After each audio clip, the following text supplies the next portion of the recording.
చనిపోయిన తర్వాత 600 సంవత్సరాలకు వచ్చిన ఖురాన్ నమ్మాలా? బైబిల్లో ఉన్న యేసుకు గ్రీకు పేరు యెహోషువ, అంటే యెహోవాయే రక్షకుడు అని అర్థం. ఖురాన్లో ఉన్న ఈసాకు అర్థం చెప్పాలి అని చెబుతున్న మాటలను మన ప్రవీణ్ గారి మాటలను చూడండి. 600 సంవత్సరాల తర్వాత వచ్చినటువంటి ఈ ఖురాన్ గ్రంథం నువ్వు చెప్పినటువంటి ఈ ఖురాన్ గ్రంథంలో చెప్పారు అన్నటువంటి అలెక్స్ అంటే సొంతంగా రాసుకున్నారని నా అభిప్రాయం. క్రైస్తవులు నమ్మే యేసు పేరు యెహోషువ, అంటే యెహోవాయే రక్షకుడు అని అర్థం. ఖురాన్లో ఉన్నటువంటి ఈసాకు అర్థం ఏమిటో అయ్యగారు చెప్తారు. అయితే మొదటి ప్రశ్న, యేసు చనిపోయిన తర్వాత 600 సంవత్సరాలకు వచ్చిన ఖురాన్ నమ్మాలా? ఈ ప్రశ్న చాలా విడ్డూరంగా ఉందండి.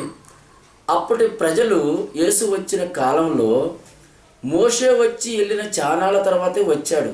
వస్తే వాళ్ళు కూడా ఇదే క్వశ్చన్ వేశారు, ఎప్పుడో మా మోషే గారు వచ్చి వెళ్ళిన ఇన్ని సంవత్సరాలకు మళ్ళీ నువ్వు వస్తావా, నువ్వు వస్తే మేము నమ్మాలా అని.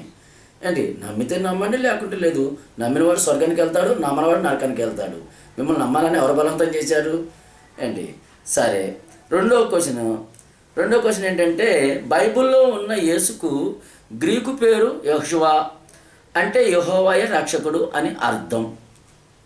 అంటే ఆ పేరు పెట్టుకున్నందుకు ఇప్పుడు యేసు గారు దేవుడు అంటారా మన ప్రవీణ్ గారు? అయితే ఇలాంటి వాక్యాలు చూస్తుంటే నవ్వాలో ఏం చేయాలని అర్థం కావట్లేదు. ఇంత జ్ఞానం, కనీసం ఈ మాత్రం జ్ఞానం లేని ఆయన ఈయన పెద్ద పండితుమాలుగా అక్కడ కూర్చొని చెప్పటం ఏంటి? ఇప్పుడు యేసు పాదం అని పేరు పెట్టుకున్నారు. అయితే ఆయన యేసు పాదం అయిపోతారండి ఏంటి? యెహోషువ అని పేరు పెట్టుకున్నాడంటే యెహోవా రక్షకుడు కాబట్టి ఆ పేరుకి అర్థం యెహోవా. ఇప్పుడు హిందువులో కూడా డబ్బున్న వాళ్ళని కోటీశ్వరుడు అంటారు. అంటే ఏంటి, ఆయన దేవుడా?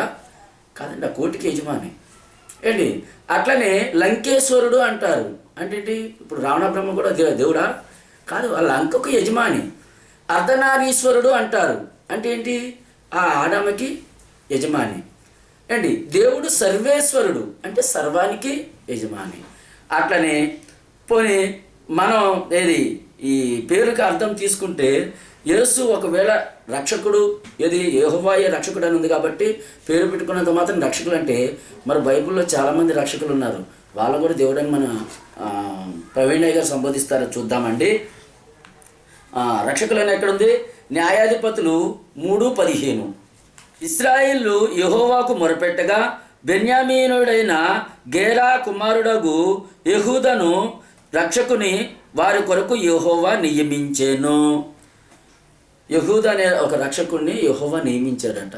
అంటే ఇప్పుడు ఈయన కూడా దేవుడే కదండి, ఆయన కూడా యెహోవాయే. ఇంకా 2వ రాజులు 13:15, కావున యెహోవా ఇశ్రాయేలు వారికి ఒక రక్షకుని అనుగ్రహింపగా అతని చేత ఇశ్రాయేలు వారు సిరియనులను వశంలో నుండి తప్పించుకొని మునట వలె సాసత్యములో కాపురముండిరి. అంటే యెహోవా ఇశ్రాయేలు కొరకు ఒక రక్షకుని పుట్టించాడట, ఆయన వాళ్ళని కాపాడాడట, అప్పటి నుంచి వాళ్ళు స్వస్థలంలో ఉన్నారట. అంటే ఇప్పుడు ఈయన కూడా యెహోవాయే, ఈ రక్షకుడు కూడా.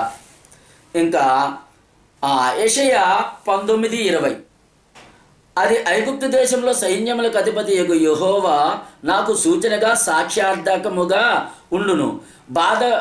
బాధకులను గూర్చి వారు యెహోవాకు మొరపెట్టగా ఆయన వారి నిమిత్తము కుమారుడైన యొక్క రక్షకుని పంపును, అతడు వారిని విమోచించును. అంటే ఇప్పుడు ఈయన కూడా రక్షకుడే, ఈయన కూడా యెహోవాయే. కుమారుడు కాదండి, కుమారుడు పంపిస్తానన్నాడు కదా. అయితే దేవుడికి తెలియదు, దేవుడు అబద్ధం ఆడుతున్నాడు. ఎందుకంటే దేవుడు కుమారుని ఒక రక్షకుని పంపిస్తాడు. మళ్ళీ చదువుతామండి. అది 5, బాధకులను గూర్చి వారు యెహోవాకు మొరపెట్టగా ఆయన వారి నిమిత్తము కుమారుడైన యొక్క రక్షకుని పంపును. అంటే దేవుడు తెలియక పాపం పొరపాటున కుమారుడు అని చెప్తున్నాడు, ఒక కుమారుని రక్షకుని పంపిస్తున్నాడు. కాదు, యెహోవాయే రక్షకుడు కదా, అందుకని యెహోవాయే అక్కడికి వచ్చాడు. అంటే దేవుడికి తెలియని కూడా మన ప్రవీణయ్య గారికి తెలిసినాయి అండి. ఇంకా 1:21, మరియు ఏసావు యొక్క కొండ తీర్పు తీర్చుటకై సియోను కొండ మీద రక్షకులు పుట్టుదురు, అప్పుడు రాజ్యము యెహోవాది యగును. అండి, రక్షకులు చాలామంది పుడతారంట. ఇప్పుడు వాళ్ళు కూడా యెహోవాయే. ఏంటి మరి వీళ్ళందరినీ యెహోవాని ఆరాధించకుండా ఒక యేసునే ఎందుకు యెహోవాని ఆరాధిస్తున్నారు మన ప్రవీణయ్య గారు చెప్పాలండి. ఏంటి చెప్తారని నేను ఆశిస్తున్నాను. ఇంకొక క్వశ్చన్ ఏంటి, ఖురాన్లో ఉన్న ఈసాకు అర్థం చెప్పాలి. ఖురాన్లో ఉన్న ఈసాకు ఏమని అర్థం ఉందంటే ప్రవక్త అని ఉంది. అయితే నమ్ముతారండి? చెప్పాం కదండి, మీరు నమ్మాలండి. రక్షకులు అంటే ప్రవక్తలందరూ రక్షకులేనండి. జనాల్ని పాపాల నుంచి కాపాడటానికి వస్తారు కాబట్టి వాళ్ళు ప్రవక్తలు వచ్చేది ఆ పనే కాబట్టి ప్రవక్తలందరినీ రక్షకులు అని చెప్పడం జరిగిందండి. ఈ మాత్రం జ్ఞానం కూడా లేకుండా రక్షకుడు అంటే దేవుడు అట. దేవుడు ప్రవక్తలు ఎందుకు వస్తారండి? ప్రజలను కాపాడటానికి, పాపాల నుంచి వాళ్ళ స్వర్గంలో పంపించడం కోసం వస్తారు. సరే, ఈసాకుని గురించి బైబిల్ ఏం చెప్తుందని అన్నారు కదా, ఖురాన్ ఏం చెప్తుందని అన్నారు కదా. 4వ సూరా నిసా ఆయత నంబరు 171. గ్రంథ ప్రజలారా, మీరు ధర్మం విషయంలో అతిశయానికి పోయి హద్దులు మీరకండి. సత్యం తప్ప దేవునికి మరే విషయాన్ని ఆపాదించకండి. మరియం కుమారుడు ఈసా మసీహ్ దేవుని ప్రవక్తలో ఒక ప్రవక్త తప్ప మరేమీ కాదు. ఈసా అంటే దేవుని ప్రవక్తలో ఒక ప్రవక్త అని అర్థము. కనుక మన ప్రవీణయ్య గారు ఇప్పటికైనా సరే యేసు గారిని ప్రవక్తగా విశ్వసిస్తాడని, విశ్వసించి నమ్మి ఆయన కూడా స్వర్గంలోకి వెళ్ళాలని, ఆయన కూడా ఇదే ధర్మాన్ని ప్రచారం చేయాలని. ఎందుకంటే పాపం చాలా చక్కగా అడిగారు, ఖురాన్లో ఉన్న ఈసాకు అర్థం చెప్పండి, మేము విశ్వసిస్తామని. కనుక ఆయా ప్రవీణ గారు ఇప్పటికైనా మీరు ఇస్లాం స్వీకరించి మీరు స్వర్గంలోకి రావాలని మేము ఆశిస్తున్నామండి. కనుక మీరు ఈ ప్రచారం చేసినందుకు చాలా ధన్యవాదాలండి. మా చేత ఎటువంటి క్వశ్చన్లు వేసి మంచి సమాధానాలు రప్పించినందుకు దేవుడు మీకు తప్పకుండా ఇస్లాం స్వీకరించే సౌభాగ్యాన్ని కలిగించాలని దేవుడిని వేడుకుంటున్నాను.